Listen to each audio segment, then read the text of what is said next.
Good morning, Snapchat people. I have a story for you that you're gonna like. Ready?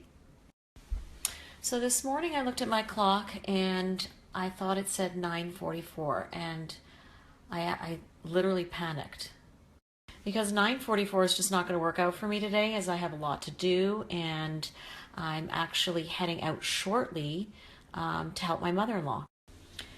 So I jumped in the shower and rushed, brushed, did everything I needed to do.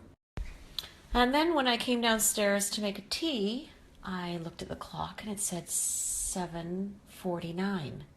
7:49? So I've come to the conclusion that I need to wear glasses when I'm sleeping because I didn't see the clock this morning. I didn't see the right time. Okay, so why are these eggs in the sink? Tomorrow I'm making my mother's recipe for her potato salad. And there are 4 ingredients in this recipe. So let's talk about the perfect hard-boiled egg. If anybody has a recipe for the perfect hard-boiled egg, I'd like to know it, because my eggs are usually hit and miss. I've heard that you have to use old eggs. I've heard that you have to just shut the heat off and let them sit. I've also heard that you can put baking soda in the water, salt in the water. I don't even know what difference it makes because there's a shell on the egg.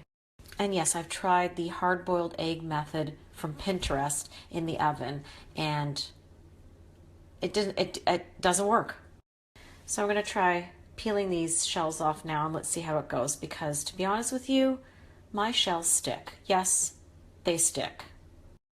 Okay guys, egg number 1, the shell did not stick. This is the true miracle of Passover. It's a miracle. I cannot believe that at 9 o'clock in the morning I got a call for duct cleaning. These telemarketers called me at 9 a.m.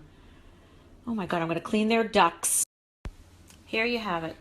10 perfect eggs. Not one shell stuck. I'll tell you what I did, okay? The only thing that I can tell you is these were not fresh eggs. Not that they were expired. They just weren't fresh, like not out of the chicken's tush. And no, I did not put salt in the water. I did not put baking soda. I did not put vinegar. I didn't do anything. I just put them in cold water and wait for it. So nothing in the water, just cold water to cover, brought them to a boil. As soon as they boiled, turned off the heat, covered them, and let them sit for 15 minutes. That's it. And then, as soon as they came off the stove, I ran them under really cold water and let them sit for 5 minutes. So here's the second ingredient for the potato salad. It's just carrots. And my mother tells me what kind of carrots to get. So you know the carrots that come in bunches like this with the little green ends on them? That's the only ones that are acceptable for the potato salad. You can't buy the loose ones, no. And then there's the issue of shredding. Last year I had to borrow a specific shredder from my mother because there's a certain size hole that you need to use. So I didn't have time to borrow that shredder from my mom this year, and I'm going to be using that size hole. Can you see that? Happy my mom doesn't have Snapchat, because if she'd see this, she'd say, no, that's the wrong size hole. That's not right. Okay guys, here's the carrots for the potato salad. And of course I have a longer than 10-second story about these as well.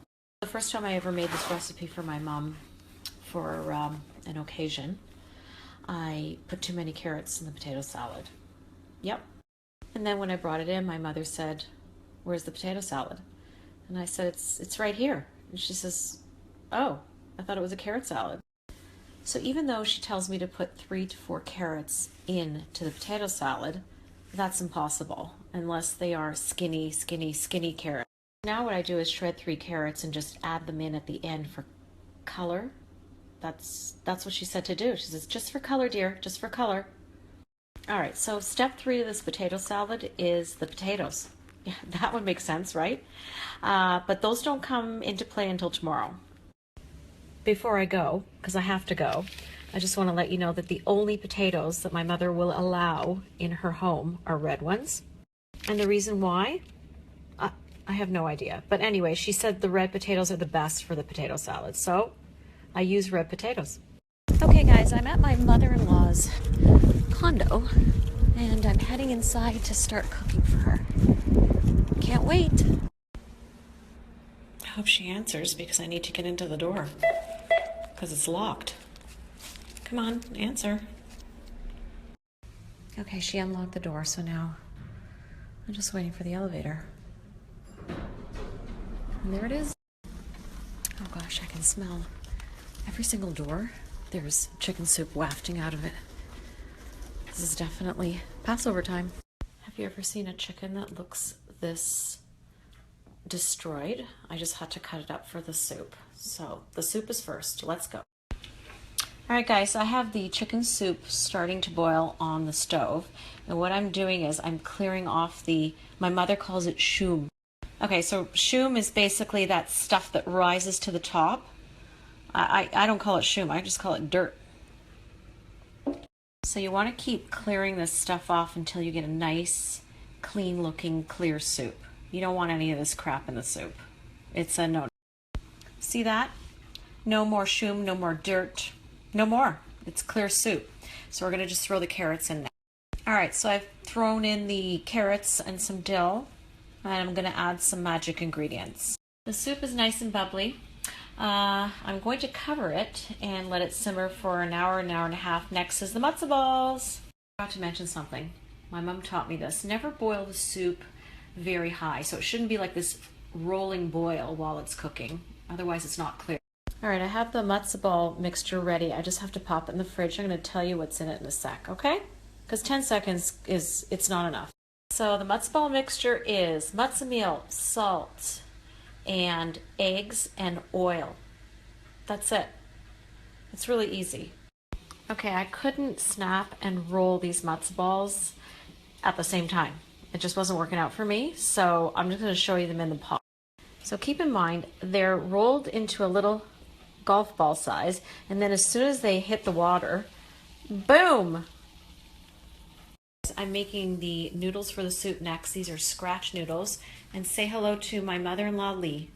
You want to say hi, Mom? Say hi. Say hi, Mom. Hi. You're the best. Did she say? No, she's going to see this later on. Oh. All right, soup, check. Noodles done. Matzo balls done. Boom, boom, and boom. Just in the oven, there's an apple cookle. Yep, all done. Goodbye, Mom. We'll see you Saturday night. Can't wait to have the soup I made, and the matzo balls, and the noodles, and the cookle. Remember these from yesterday? Oh, I'm back home, by the way. It's time to cut them. Let's do it.